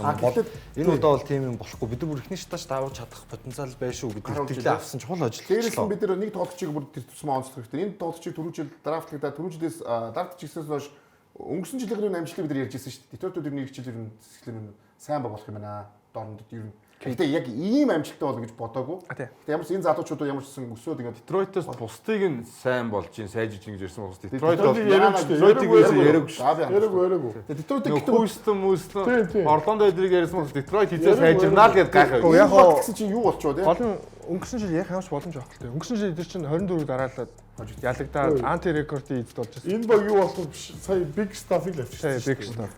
Cleveland Cavaliers-ийн багийг гаргаад ирсэн нь явчихсан баггүй юу? Тэгээ яг Cavaliers нөө салжуулж нэг баг дээр удаад энэ үрээд чаашлахгүй мэн гэдэг нэг Cleveland шийдвэрээ гараад салжуулшаа сол тэр нь бас үр дүнгүй. Бас дахиад Detroit Pistons Monty Williams-тэй өндөр гэрээтэйсэн дээр Monty Williams явсан өдөрдөгчгүй яг хөвж явах та. За нэг амжилт гаргах зүүн нэг Эхлүүл сайн эхлүүл юм шүү дээ. Яг хоо энэ тоглолтыг донцлохоор л даягаад эхний хоёр тоглолтод 50 оноо 15 самбар 15 дамжуулт өгсөн түүхэнд 3 түүхэнд гэжтэй 3 тоглолт болж байна. Өмнөх тоглогч нь хоёр тоглогч нь Оскар Робертсон, Лука Дончич хоёр байна гэхээр Ихтэй сайн плей-оффын л эхлэл болж. яг би ихтэй энийг асуух гэдэг. Яг адилхан баг дээр ганцхан тасчуулагч ирээд бүх юм өөр болцсон гэдэг. Болцсон. Гэхдээ энэ тоглогчид чинь бас нэг жилийн дотор бас маш хурдан бас нөгөө хөгжиж шүү дээ тийм ээ.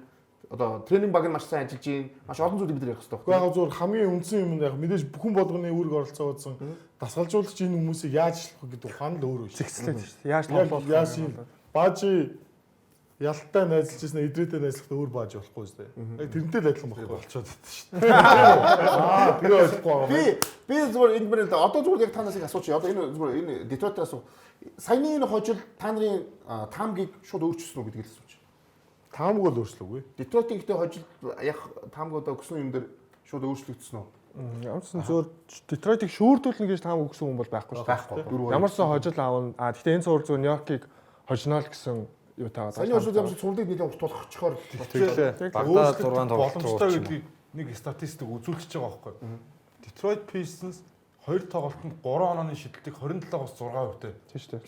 20%-тэй шидчихсэн тоглолтод хоцсон байхгүй. 6 удаад 3-аас оруулсан. Нөгөө нэг Beasley, Hardaway эдний шидэлт нь байхгүй үед хожичлоо шүү дээ. Тэгэхээр унаад эхлэх үед бүр л аюултай байж магадгүй. Эхний тоглолтын дээр 21-0 ран хийлгээ хожигдсон. 2-0 байж болохгүй суур. Харин тийм. Detroit одоо харж байгаа тийм байхгүй. байна. За энэ үл ихтэй маш урт тоглолт. Тэгэхээр бид Тэгээд ардаа Детройтын хот бол одоо нөгөө нэг нэгсийнхэн плейдээ зарахгүйгаас ахуулаад ингээд юм аяд. 3 тоглолт бол нилээн эцсийн мөчрөөс тоглож ирээд. Тэгээ 3 тоглолт бүр амар. Тэгэхээр 3 тоглолтыг бүгд заавал Хүлээж байна. 3-ын дараа бид нар шал өөр юм ярих. Ордны уур амьсгал бүр ямар байх вэ? Detroit юу? Би яхны хэлчихэж. За одоо энэ нөгөө плей-оффын өрөндийн хамгийн өрсөлдөөнтэй цуврал гэж бид нар ярьж байсан тийм ээ. 7 тоглолт гэдгийг баг дөрүүлээ 7 тоглолт гарна гэсэн байсан цуврал. Хоёр тоглолтын үзэл юу ч өөрчлөгдөөгүй яг хивээгээл 7 тоглолт гарах юм байна гэж бодсон. Яг тийм байлээ тий. Хоёр тоглолт нь хоёулаа нийлээд 5 онооны л зүрхтэй л дууссан. Бүх тоглолт тийм байна. Тэгэхээр ч одоо ямар тамирчид бүр эцсийн мөч хүртэл ядархаар байгаа зөө. Тарих жоохон амрах боломж олдохгүй. Зурлаа л ахаа. Жижигхэн барай зөрөн дээр л ялагчаа шийдэх. Хүний нэг болчмгүй үйлдэл баг цуврал шидэх гэдэг байгаа байхгүй юу? Тэр болчмгүй юмсаа шийдчих шнэ тий. Харин сая нэг талд айгүй их яасан. Ганц болчмгүйд ч магадгүй. Яаж бодгүй гараа.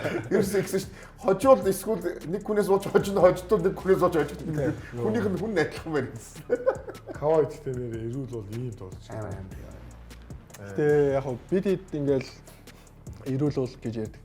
Бүр дэлхийн нийтээрээ л тэгж ярьдаг. Дэлхийн нийтээрээ л асуулт үүсэн гэдэг нь сая энэ тоглолтын араас ярилцлага дээр бас хэлсэн шүү дээ. Ялангуяа Хард нь бол Кавай бол үнэхээр та нар мэдэхгүй байна л гэж хэлсэн. Сүүлийн 2 жил би хажууд нь байлаа.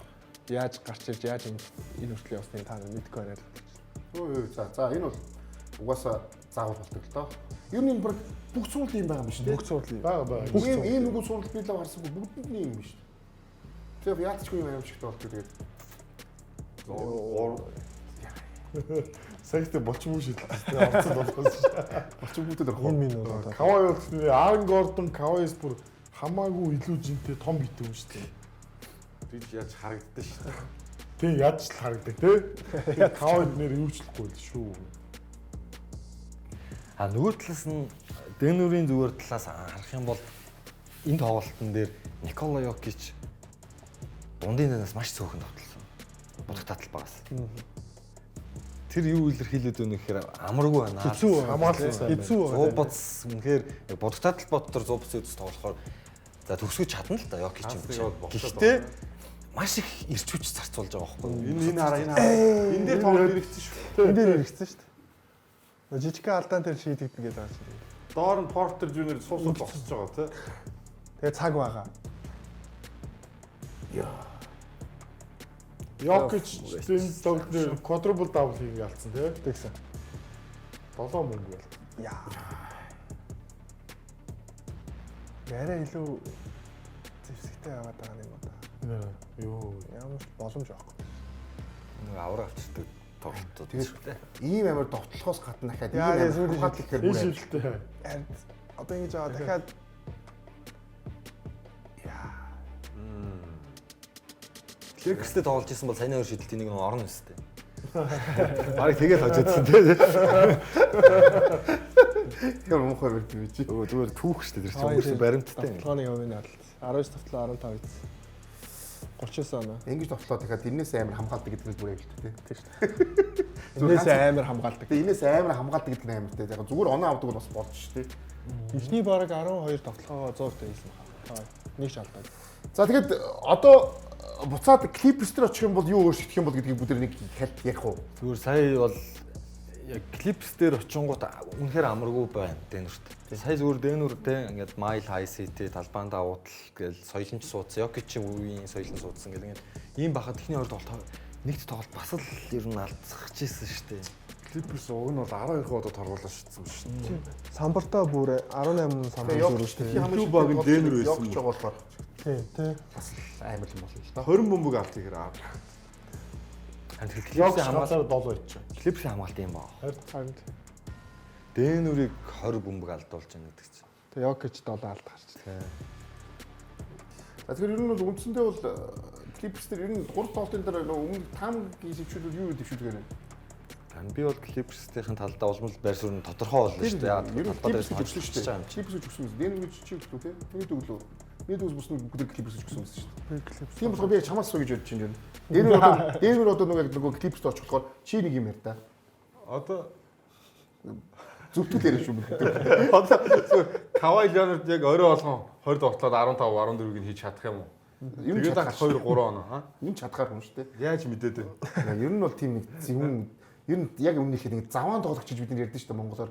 Ер нь их заван тоглогч шүү дээ. Яа тэр хамгаалт нь тэр довтлогоо нэг дундаас тэр шидэлт мэдлээ. Энэ алдахгүй тоглолт болгон дээр 45 оноо авна. талбай дээр очиж шүү дээ. Талбай ярихгүй зүгээр Kawhi-ийн тоглолтыг л ярьлаа. Тэгээд нэг хэдийгээр Дэнүр хожигдсан ч гэсэн ямар ч байсан өмнөх дугаар дээр ярьсан шиг Michael Porter Jr. тоглолтод орж ирлээ. Тэгээд Porter Jr. нэг жоохон үг чиг юм шиг санагдсан ш надад.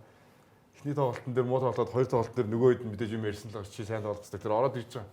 Тэгэл нэг ингээл сэлгэрөө явахдаа нэг жоохон толгоогоо онжилгадаг ч юм уу ингээл нэг иймэрхүү хилэмжүүд нь ерөөхдөө энэ тоглолтын дээр анзаарчихсан. Тэрнээс яг хичээгээ самбарт явал 15 самбар тийм гоё би хаатай залуу 15 байтга самбар аваад 15 байтгаанаа авч явахаар л хэвээр юм байна. За бүгд юу гараа Jokic-ийн талбай дээр байхад одоо талбай байхгүй. Дэнүрийн одоо сул талд одоо энэ статистик. Тийм. Аян бол хоёр хослын юу байна? Jokic Murray-гийн хослол. Энэ түүхэн амжилт болсон юм л. Ийм л амар хослол байна. 17 бол тийм. 17 удаа 25 хийж байгаа ослоо. Плей-оффын Тус бүрдээ юм. тус бүртээ 25. Тэгэхээр энэ хоёр ингэж тоглож байгаа орой болгонд багт нь хожих боломж байна гэсэн үг шүү дээ. Тийм шүү дээ. Ер нь бол тийм. Бус нь жоохон Бусаа Jokic-ийн нөгөө юг гаргах талаа гаргаагүй лөө. Одоо арах ба. Тийм. энэ ч Энэ дасах бохгүй. зөрөө шүү дээ. 30 гэж байгаа шүү дээ. Нийт 1-ээс 30 руу онж ийн. Дэнүр нагц Jokic-ыг орлох сэлгээ алга. Тэгээд Jokic мэдээж 48 минут тоглохгүй тодорхой. Тэгэхээр энэ ингээд Clippers-ыг барахгүй маа гэдэг энэ баг хамгийн гол Харин тэгээ дээрэс нь Jokic өөрөө имийг мэдж байгаа учраас алдааны асуудал ч гэсэндээ өөрөө хянж тоглоно гэсэн үг шүү дээ. Тэгэхээр зарим нэг довтлохоог бол зүгээр л хараад өнгөрч Уг байгаа нь гэсэн үг. тийм хөөсөр сонголт. Тэгээ Jokic ч ер нь Jokic-ийн хамгаалт явуулж том бит болохоор бодлоготой талбайд ерөнхийдөө нэг гараа өргөөд бие айц маш зүг ашиг тоглоно. Хүн амьд шүү дээ. Ер нь юм ухаантай шүү дээ. За тийм учраас алдааны асуудал төдийл нээх орохгүй баг. А гэхдээ тэг 1000 алдааны асуудалд орохгүй бие жоо нөөсөнцсөн 48 минут тоглоно гэдэг. За тэгээд Дэнүрийн хамгийн том угсаа том даалгавар нь бол нөгөө айдын талбайгаас нэг хожил авах. Нэг хожил авах гэж байна шүү дээ. Тэгжиж 2-2 болно. Дахиад талбай дээр авчирна. Талбайн давуу тал авчирна. Тийм болохоор энийг хүсхийг хүлээж байгаа. Тийм болохоор хэцүү даалгавар нь мэдээж Дэнүр дээр байна. Яг бол Clippers талбайгаас нэг хожил авах гэдэг юм. Тэгээ Дэнүрийг хожигдно гэж хүлээн зөвшөөрч бас хэцүү даалгавар болж байгаа. Хэцүү тийм. Тэгэхээр ёстой нөгөө хамгийн таашгүй гэж бид нар ярьсан шүү дээ. Ямар таашгүй зурлал энэ байгаа даа гэсэн. Тэгэл харах нь. Гэтэ миний дүү ганцаараа тийм. За Тааш. Хоёр АБ яваг айл нэг нь хожих нь тодорхой юм. 50% тий. Та дөр үсэл би тааш. Тэгээ таах боломжтой л. За бүгд хүсэлтэй аюугаа харцгаа тэгвэл плей-оффын дээрээс бас Премьер Спортоор бас тоглолтууд бүгд гарах байх тийм ээ. Баана нэгтэд үзүүлсэн шүү дээ 7 өдрөөр. Хоёр үзүүлсэн шүү дээ. За тэгээд За. Ер нь бол Ер нь бол гоё яг хүлээлттэй байсан цувралууд нэг болж байгаа нь гоё байгаа байхгүй. Бүгдээрээ нэг Бүгдээрээ л нэг болчихлоо. нөгөө өрөндийн нөгөө нэг 3 том цуврал гэж ярьсан. 3 лаа нэг болсон. Гурлаа нэг болчихсон. Next Detroit нэг болчихлоо. Milwaukee л нэг болгож чадсангүй. Тэгээ Milwaukee талбай дээр 2-2 болох бүрэн боломжтой. Тэгэхээр энэ 5 зурвал хамгийн одоо өрсөлдөөд 5 зурвал гэж бид ярих юм да тийм ээ. Энэ 5 зурвалыг Энэ урт цуврал. урт зурвал болох нь энэ 5 зурвал байгаа. За Memphis шүрдүүлэх хаваар. За тийм тэр үл. Одоо урд тоглолтод хожигдвол дөрөвдөд бол бүр сэтгэл зүгөө гарч ирэх واخхой тэгт. Тоглохгүй хоож байгаа. За тэгээ Premier Sport Network-тэй тав хүмүүс хамт байгаараа тэгээд өглөө болгон одоо плей-оффын тоглолтууд гарна. Тийм. За тэгээд NBA тогтоос хамт ороо залуусаа тэгээд эх 7 хоногийн даваа гарагтай бас тав хүнтэй хүрэн тэгээд ахад элчи 7 хоногт 2 удаа NBA тав хүнтэй плей-офф хийсэн болохоор хүрж байгаа шүү дээ хэлмээр байна тэгээд. Маргааш Clippers дээр гарна. Хэдэн цаг? 10:30 лөө 10:30. За маргааш өглөөний тоглолт бол бүр 10-аас илүү. аимшигтай тоглолт. 10-10:30. Тэр бүгдээрээ үзцгээр гэлээ. Дээрэс нь Монголынхаас үндэсний дээдлэгийнхаа бас финалийн тоглолтыг тав хүн үзцгээр гэж хэлмээр байна. Хагас өдөр 3 тоглолт. За тэгээ NBA тогтоогоо бүх хүмүүстээ баярлалаа.